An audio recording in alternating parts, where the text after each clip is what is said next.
अस्सलामुअलैकुम, आदाब dear students. मेरी क्लास में फिर एक बार आप सबका दिल की अमीर गहराइयों से इस्तकबाल है। जैसा कि आप जानते हैं कि हम आजकल प्रोफेसर रशीद अहमद सिद्दीकी साहब का लिखा इंचाया जो है वो खूबसूरत इंचाया दावत, इसका मुताला कर रहे हैं, पढ़ रहे हैं। रशीदी साहब कहते हैं कि कहाँ कहाँ पे मुझे दावत खाने का मौका मैसर आया और किन किन लोगों की दावत मैंने खाई। कुछ ऐसे भी लोग हैं जो बज़ाहिर किसी और का कोई और काम करते हैं, कोई और कारोबार करते हैं, लेकिन अंदर ही अंदर वो गलत कामों में भी मुब्तला है। मसलन एक शख्स का जिक्र किया है, कहते हैं कि वो बज़ाहिर कपड़े बुनने का कारोबार करते हैं, लेकिन वो एक बार कोकीन बेचने में सज़ा पा चुके हैं। वो कोकीन बेचते थे और उसकी सज़ा हो चुकी थी, वो जेल गया था। लेकिन इसके बरक्स उन्होंने घर में दावत का एहतमाम किया था और जिसको हम अपनी ज़बान में उन्होंने राह नजात पढ़ने का एहतमाम पढ़वाने का एहतमाम किया था। जिस तरह हम घर में ख़त्म शरीफ पढ़वाते हैं, नियाज़ करते हैं, और उन्होंने भी राह नजात पढ़वाने का एहतमाम किया था। लेकिन उस दावत में न सिर्फ चंद लोग थे, बल्कि लोगों की हद से ज़्यादा भीड़ वहाँ पे मदऊ की गई थी, और जिस जगह दावत का एहतमाम किया गया था वहाँ पे तिल भरने की भी जगह नहीं थी।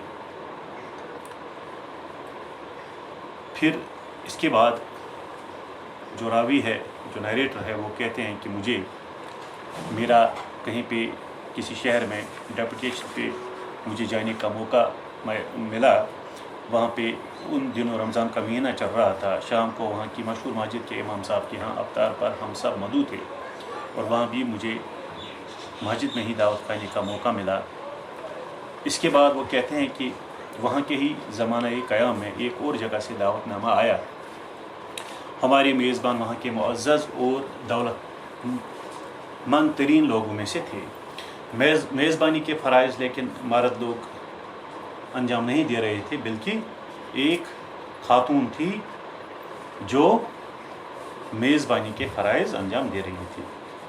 कहते हैं कि ड्राइंग रूम में पहुँचे तो दिन को तारे नज़र आने लगे। ऐसी खूबसूरत, कीमती, पुरतकल्लुफ़ और नायाब चीज़ें एक साथ कब देखनी नसीब हुई थी। हमें जिस कमरे में दावत खाने के लिए ले जाया गया, वो कमरा इस कदर साफ़ और शफाफ था कि हमारे होश ही उड़ गए, और कमरे में जो चीज़ें हमने देखी वो चीज़ें हमने इससे पहले कहीं नहीं देखी थी। अलबत्ता उनका तज़किरा मिलादों में सुना था या तिलिस्म हो शुबा में पढ़ा था। दास्तानों में इन चीज़ों के बारे में हमने पढ़ा है, लेकिन आज तक कभी ये चीज़ें हमने नहीं देखी हैं। मालिक मकान से ज़्यादा पुरशौकत और शेर अफगन नौकर नौकरानियाँ थी, यानी शेर को पिछाड़ने वाला कहते हैं शेर अफगन को।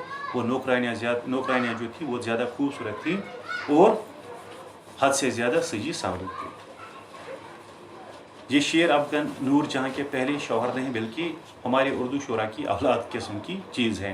किसकी ताज़ीम कीजिए और किससे ताज़ीम लीजिए। खाने के कमरा में दाखिल हुए तो मालूम हुआ कि शायद दुनिया के सबसे बड़े आदमी का सबसे बड़े शफाखाना में ऑपरेशन होने वाला है। मैंने जैसा कि बताया आपको, कमरा इस कदर साफ़ और शफाफ था कि बहुत बड़ा कमरा था, साफ़ शफाफ, और उसमें जराई का सामान मौजूद था। और हमें लगा कि दुनिया का कोई सबसे बड़ा आदमी यहाँ पे आ रहा है और उसका ऑपरेशन हो रहा है। हर तरफ सिवाय सफाई और सामान्य जराही के कुछ नज़र न आता था। मेज़ के करीब आए तो एक मसनवी ज़हर इश्क की सिनफ़े नाजुक ने हमारे बैठने की कुर्सी खींची। ज़हर इश्क मसनवी में एक हीरोइन है, और उसी हीरोइन का तज़किरा इसने किया है कि जैसे वही हीरोइन हमें कुर्सी पर बैठने के लिए इशारा कर रही है। मान ख्याल आया कि आगे बढ़कर कहूँ, ए किबला, ये आप क्यों हमें कांटों में घुसेड़ रही हैं। लेकिन सियासती दरबान से डरा और खामोश रह गया, क्योंकि वो अजनबी लोग थे, और अजनबी लोगों के दरमियान मैंने खामोश रहना ही मुनासिब समझा, वरना मैं उसको ज़रूर कुछ ना कुछ कह देता। जब हम मेज़ से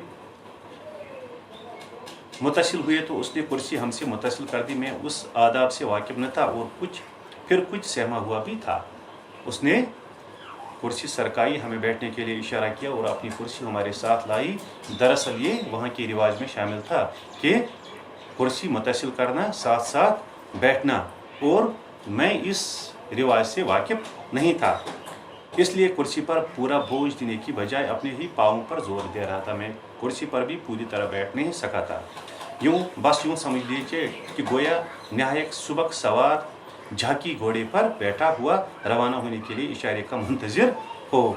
सुबक सवार कहते हैं तेज़ दौड़ने वाला शख्स, और झाकी कहते हैं पेशेवर घुड़सवार को। और जैसे मैं इशारे के लिए बैठा था कि कोई मुझे इशारा करे और मैं चला जाऊं। आप यकीन मानिए, अगर उस दौरान में कहीं वो घांग या एक दफ़ा और बच जाए तो रूह परवाज होती या न होती, हमारा जिस्म ज़रूर परवाज करने की नाकाम कोशिश करता। घांग कहते हैं आवाज़ को, यानी बिगल को। खाना आया और आता रहा, लेकिन यकीन मानिए काम यारों का बकदरे धंधा निकला। सबसे बड़ी मुसीबत ये थी कि खाना ऐसे यूनिफॉर्म या लिबास फाखरा या मलबूसाती उरूसी में लाया जाता था कि ये तय करने में दुश्वारी होती कि उन पर हमला किया जाए या उनकी इबादत की जाए। और जब ढेर सारा खाना आया, लेकिन खाना जो था, जो बर्तन थे, उन पर क्या था, उन पर हद से ज़्यादा मलबूसात चढ़ाए गए थे, और खूबसूरत मलबूसात इस तरह चढ़ाए गए थे कि हम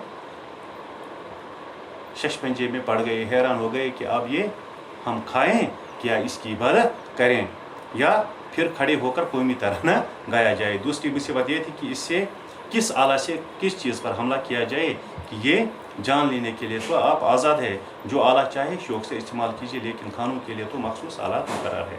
और वहाँ पे मुख्तलिफ़ किस्म के आलात थे, जैसे जराही के आलात, और जो आलात हमारे सामने रखे गए हमने आज तक वो नहीं देखे थे, और नहीं वो आलात हमने इस्तेमाल किए थे खाने के लिए। और जो नौकरानियाँ थी, जो मेज़बान थे, वो हद से ज़्यादा खूबसूरत और कीमती बलबूसात में नज़र आ रही थी। वो जो ख़वातीन थी, जो नौकरानियाँ थी, उनके मलबूसात ऐसे थे, हमें नहीं लग रहा था कि ये खादिमा हैं या नौकरानियाँ हैं। और इस पर तोरा ये कि जब खाना लाया गया तो हमें रुकने के लिए इशारा किया गया। हमें अब क्या करना था, हमें खाना नहीं था, बल्कि हमें रुकने के लिए इशारा किया गया। शायद और मेहमान आ रहे थे और उनका इंतज़ार हो रहा था। अब हम इंतज़ार में थे कि कब और लोग आ जाएंगे और मेहमान आ जाएंगे, हम खाना शुरू करेंगे। फिर कहते हैं कि खुदा करके वो लोग आ गए और हमने खाना शुरू कर दिया। फिर खुदा करके खाना ख़त्म हो गया। काफ़ी आई बगैर दूध या शक्कर के, और इसके बाद काफ़ी आई और इसमें न दूध था न शक्कर। बस ये मालूम होता था जैसे तंबाकू कागल पीस कर पानी में मिला दिया गया है, या नादिर शाह के इस्लाही म्यादा के लिए इमिलतास का मुश्किल जामी बेलरवी में पेश किया गया है। और हमें ऐसा लगा कि जैसे जिस तरह वो राब जो होती है, हमें राब पिलाई जा रही है, या इसने जिक्र किया है कि नादिर शाह के इस्लाही म्यादा के लिए, उनके इस्लाही म्यादा के लिए एक किस्म की दवा लाई जाती थी जिसको इमिलतास कहा जाता है, और ये मसल के लिए लगता है, और जो असाल वाले ये बीमार होते हैं उनको दी जाती है। मुश्किल ये है कि काफ़ी से इनकार कीजिए तो बाज़ मेज़बान इस तौर पर खफा होते हैं। कभी हम काफ़ी से इनकार करते हैं, कोई खाने वाली चीज़ हमारे सामने रख दी जाती है तो हम इनकार करते हैं, लेकिन मेज़बान खफा हो जाते हैं। जैसे रेडियो वालों को आपकी तकरीर 10 दिन पहले न पहुंच जाए। अभी राइटर है, ये रेडियो की बात करेगा कि वहाँ पे हमें कोई तकरीर लिखने के लिए हमें गुजारिश की जाती है, और इसका वक़्त भी मुकर्रर किया जाता है, और मुकर्रर वक़्त में अगर वो तकरीर नहीं पहुंची तो बाद में मुश्किल हो जाती है। जैसे या सांप ने लिखी हो तो दिल ही दिल में कोसते हुए ब्रॉडकास्ट करते हैं।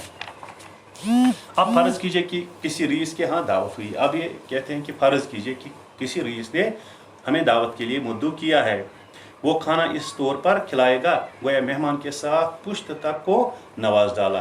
कुरमा हर दावत में मिलता है और मामूली से मामूली लोग भी अपने घरों पर खाते हैं। जो कुरमा है ये दावतों में आम है और घरों में भी ये तैयार किया जाता है, लेकिन अगर मेज़बान ने सामने रख दिया, पेश कर दिया, तो फिर वो कोरमा कुछ और ही नज़र आएगा। लेकिन रईस के यहाँ का कोरमा कुछ और ही चीज़ होता है। एक खास अंदाज से फरमाएंगे, मौलाना कहिए कोरमा से भी शौक फरमाया। जी हाँ शुक्रिया, माशाअल्लाह फरमाएंगे साहब, ऐसा हलवान दहली भर में न मिलेगा। बादाम पर पला था, ढरा बूटी की खस्तगी पर नजर रखिए। सुभान अल्लाह, क्यों नहीं, इरशाद होता है। हाँ हाँ खूब खाइए, बहुत है। जी हाँ खूब सैर होकर खाया नहीं आप तकल्लुफ करते हैं। जब वो खाना सामने रखा जाता है, कुरमा सामने रखा जाता है, तो मेज़बान इसकी हद से ज़्यादा तारीफ करता है कि इस कदर कुरमा जो है, जो कुरमा आपके लिए पेश किया जाता है, आपको कहीं नहीं मिलेगा। फिर हम खाने के लिए वो मजबूर करते हैं और इसकी तारीफ करने के लिए भी मजबूर हो जाते हैं। फलाने चलो मौलाना को कुरमा, और लेकिन फलाने पुकारेंगे और कुरमा का ऑर्डर पर देंगे, गोया मौलाना को पठवा देने का इरादा है।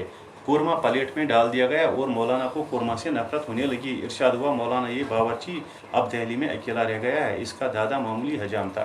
किसी मौलवी साहब के सामने कुरमा रखा गया और इसको खिलाने पर मजबूर किया गया। और ये कहते हैं कि दूसरे आफत अब ये हैं, बाज़ मेज़बान हमाकत और मोहब्बत के सिलसिले में असरार करते, खाना आपकी प्लेट में डाल देंगे और फरमाइश करेंगे, खाइए मेरे सर की कसम। कभी कभार ऐसा भी होता है कि दावत पर हम जाते हैं, वहाँ का जो मेज़बान होता है वह हमें ज़बरदस्ती प्लेट में खाना डालता जाता है और हमें खाने की कसम भी देता है कि खाइए। हालांकि उस वक़्त जी यही चाहता है कि प्लेट सर पर मार लीजिए और गिरेबान फाड़ कर कहीं भाग जाइए। ऐसी दावत से मुझको कल भी नफरत है, मुझे नफरत है ऐसी दावत से जहाँ पे मेज़बान मेहमान को खाने के लिए मजबूर कर रहा हो, जहाँ मेज़बान बार बार खाने के लिए असरा करे और अपने हाथ से मेरी प्लेट में खाना रख दे और सिर्फ ये कहता रहे, आपको खाना पसंद नहीं आया, आपके लिए कुछ इंतज़ाम न हो सका, भाई जल्दी में यही दाल दिलिया हो सका। अक्सर हम कहते हैं मेहमान को कश्मीरी ज़बान में भी ये रिवाज यहाँ पे भी है, चान खतर रोज वारे कह करुन तो खबर कत लायक, मगर न करित की जल्दी जल्दी चेर वक्त गुमुत। और यही बातें हम भी कहते हैं। दरअसल उन्हें ये कहना होता है कि आपके लिए जो कुछ पेश किया गया है आपने कभी नहीं खाया होगा या आपको कभी ज़िंदगी भर नसीब नहीं हुआ होगा। और यही यहाँ रावी भी कहते हैं। हालांकि उसकी नीयत ये होती है कि मैं ये कहूँ कि ऐसा खाना मुझे तो क्या मेरे साथ पुश्त को भी नसीब न हुआ होगा। और आपने जिस मरवत और ईसार का सबूत दिया है, इसकी मिसाल दुनिया में नहीं मिल सकती। इसके अलावा बाज़ दावतों में अजीब किस्म के बदतमीज़ों से साबिका पड़ता है। जब हम दावत खाने जाते हैं, वहाँ पे जो मेहमान होते हैं और मुख्तलिफ मिजाज के होते हैं। बाज़ खाना नहीं खाते, मुँह में जूतियाँ चटकाते हैं, खाना नहीं खाते और आवाज़ें निकालते हैं। कुछ ऐसे हैं जो सारी उंगलियां सालन में डुबो देंगे और मुंह में लुकमा की पजीराई इस तौर पर करेंगे जैसे सर्कस के घोड़े को चाबुक लगाते हैं। कुछ ऐसे होते हैं जो बदहवास होकर बहुत ज़्यादा हिस्सा प्लेट में ले लेंगे, थोड़ा खाएंगे और बकिया को घंगोल कर छोड़ देंगे। घंगोल कर किसी चीज़ में, किसी रखीक चीज़ में हाथ डालना और इसको मिलाना। ढोंगे में से बूटियाँ चप्पे से निकालने के बजाय चमचे से, यानी डोंगा कहते हैं, जो कश्मीरी में इसको टूर कहते हैं, उनको टटोल कर निकालेंगे। कभी प्लेट में निकाली हुई बूटियों को फिर ढोंगे में डाल देंगे। पानी पिएंगे तो मालूम होगा गोया बड़ी बोतल हलक में अंडेली जा रही है और गले से कलकल मीना का काम ले रहे हैं। कलकल मीना कहते हैं सुराही से शराब निकालने वाली आवाज़ को। कुछ लोग चपाती की हाशिए तोड़ कर दस्तरखान पर अंबार लगा देंगे। सिनी हुई उंगलियां रोटी से पूंछेंगे और ढकार इस तौर पर लेंगे गोया इस खूबसूरत आवाज़ के तमाम लोग मुंतज़िर थे। हाथ जब भर जाते हैं सालन से तो वो हाथ वो रोटियों से ही साफ करते हैं। कुछ इस तौर पर खाएंगे गोया अपने घर खाने को नहीं मिलता, दूसरों के दस्तरखान पर नाजुक मिजाजी या बद दिमागी का ऐसा सबूत देंगे गोया वो बैक वक्त उर्दू के कोई हक बख्शवाए हुए शायर भी हैं और नालायक अफसर भी। और खुदा इस दावत से भी हर भले मांस को बचाए जिसमें तकरीर की जाने वाली हो। और जहाँ पे दावत का एहतमाम किया गया है, हमें मुदू किया गया है, और वहाँ पे हमें पहले दावत खाने से पहले हमें किसी की तकरीर सुननी पड़े। और मुझे रावी कहते हैं कि खुदा मुझे ऐसी दावत खाने से बचाए, लेकिन मुकर्रिरों में भांडों की महफिल और शुरफा की मजलिस में इम्तियाज़ करने की सलाहियत न हो। ये माकूज़ खंदा, ये खंदा है उनकी किताब है, और वहीं से ही ये जो आज का इंशा है माकूज़ है, वहीं से ही निकाला गया है। और इस तरह हमने ये खूबसूरत इंशा जो है रशीद अहमद सिद्दीकी का हमने मुकम्मल कर लिया। इंशाअल्लाह अगली क्लास में फिर कोई और चीज़ लेकर आपके सामने हाजिर हो जाएंगे। जब तक के लिए अल्लाह निगहबान।